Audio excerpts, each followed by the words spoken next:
Hello! Today's lesson is on the future in the past using was or were going to and would. We use the future in the past to express intentions and plans that have changed.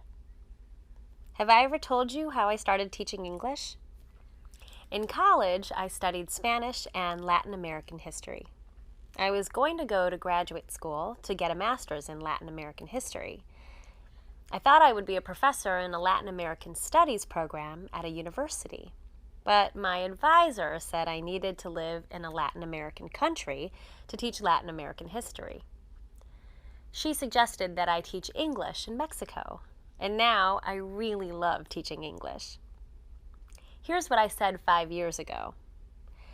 I'm going to teach Latin American history. This was my plan for the future. Today, I say, I was going to teach Latin American history. Notice that am changes to was.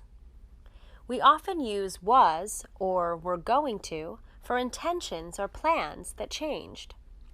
For example, I was going to teach Latin American history, but I didn't.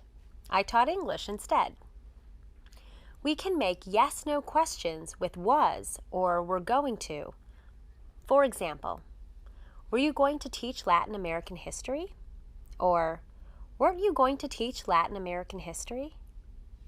We can also make information questions with was or were going to. For example, what were you going to teach? Or, who was going to teach Latin American history? 5 years ago, I said, I think I'll be a professor in a Latin American studies program at a university.